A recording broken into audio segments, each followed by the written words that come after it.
board games and stuff. One of the cool things about becoming a parent is that you get to share things with your children that you had a love for when you were a child, whether it be places you went or food you ate or things you did. Board games are one of those great platforms where you can make this transition to where something you enjoyed as a child you can now enjoy with your children.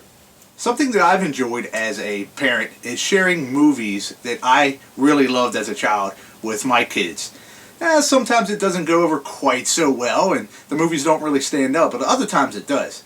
But there's no secret about it because you've probably already seen the title of the episode, but the movie I'm going to be talking about this time is Goonies. I got to share this movie with my son when he was in his preteen age, and I just recently got to share it with my daughter. They both really have enjoyed this movie. It's one that's really stood out, and every time we take family vacations, it's one of the few that we seem to always bring and watch. A funny story about the Goonies is it came out in 1985. I had just moved to New Jersey, and we were living with some cousins at the time. A cousin of mine, Matt, had just got his license literally about a week before the movie hit the theaters, and he begged his father to borrow the car so that he could take me and a friend of mine to go see the Goonies. On the way there, he gets in a car accident. Needless to say, we never made it there. I didn't get to see the Goonies until it actually came out on VHS a little while later, probably a year after that. Then, of course, I picked this up, and this is pretty much the standard that we've been watching and I've been showing my kids for the past couple of years. Well, last year they came out with something even better. This 25th Anniversary Edition. And that's what we're going to be talking about in this episode mainly. Now, if you don't know too much about the Goonies, I'm not going to really go into it, but it's an action-adventure about a bunch of kids that find a treasure map and they go off to try to save their town by finding all the loot that they can from this treasure.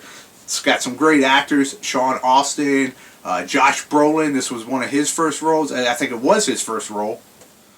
Corey Feldman, Martha Plimpton is in this. Of course, Joe Pantoliano as Francis Fratelli. One thing that some people don't know about the Goonies is that John Matuszak actually played Sloth in the movie, but he was this grotesque creature, and he actually starred in a ton of movies and TV shows in the late 80s, including One Crazy Summer, Caveman, and Ice Pirates. Unfortunately, due to heart failure, John actually passed away at the early age of 38. There's a scene in the movie where you can see Sloth wearing a Oakland Raiders t-shirt, because John Matuszak was an NFL player who played for the Oilers, I believe, and the Raiders as well. So that's pretty cool. Okay, so I'm going to just kind of quickly be talking about the movie itself and the contents of the 25th Anniversary Edition, which I should probably let you know that it's not actually a DVD. It only comes with Blu-ray, which you probably can notice that it's still package wrapped. That's because I don't own a Blu-ray player yet. Feel free to send me one so I can watch this Blu-ray edition of the movie. But after I talk about that for a few minutes, the big guy we're going to be talking about here is Goonies, the board game. That's right, this little guy comes inside the box with the 25th Anniversary DVD. So we're going to check this out. The DVD comes with some really cool storyboards here that you can see from different shots from the movie that are pretty cool, but what I really like is that it comes with some deleted scene storyboards that you can see here, and they have some things on the bottom that kind of tell you about the scene. Here's one of a rolling Grim Reaper, the gorilla scene, and of course some storyboards of the infamous cut octopus scene. It also comes with a pretty nice Where Are They Now booklet that kind of shows the some of the main cast members and what they've been up to, and little mini interviews with them. And one of the last things that it comes with, other than the board game, is just a really nice little mini thick collector's edition kind of tell-all book about the movie and the characters with different shots and screens and things inside. I haven't had too much of a chance to look through this, but it's really cool. Okay, and here's the box that the board game comes in itself. As you can see here, it's for 2 to 4 players.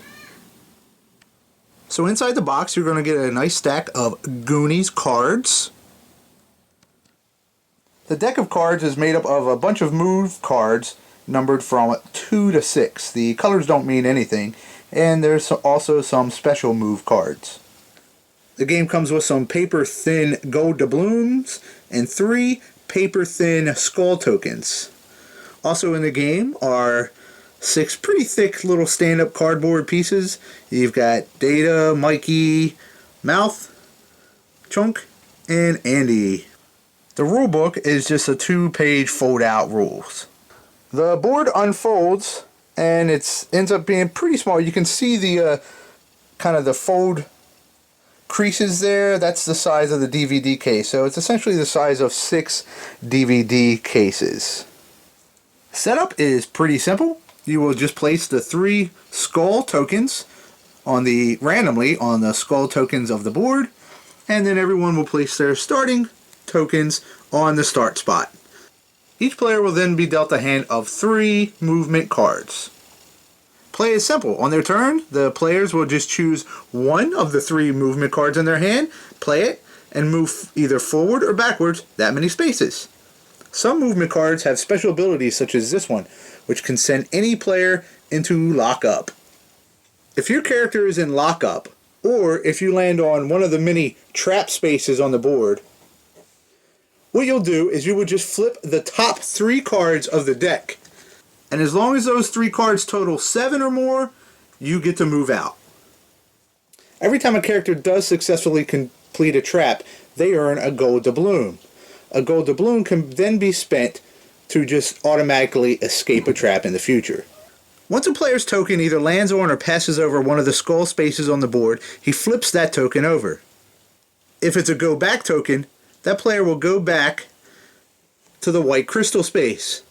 If the token is flipped over and it's a one-eyed Willy key, then the player just has to make his way to the escape portion of the board and also have 3 gold doubloons, and they win the game. Collecting the 3 gold doubloons are actually the most difficult part of the game because you have to get the right number card and land on the space exactly. Then you have to flip the 3 cards off of the deck and hope it's 7 or higher to get the 3 doubloons. Once you have them, it's just a matter of a 1/3 chance that you're going to flip over the key token and move on past the skull trap here at the end. I guess it's a trap. I actually seen someone 7 times in a row grab the go back token because you have to reshuffle these 3 after every time a player passes over that area. Is this a good game? No, it's a very bad game. I guess it could be worse if it was a roll and move game, but I think if you were rolling a die, you would probably have about the same chance of getting the number you need as you would drawing 3 cards with numbers on them from 2 to 6. But hey, this game did come pretty much free with the 25th anniversary edition of the DVD, so can't really complain too much about it.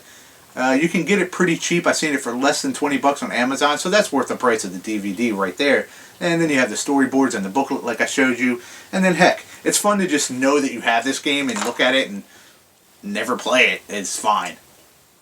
Next time, I'll be taking a look at a board game based on a John Hughes movie, Pretty in Pink.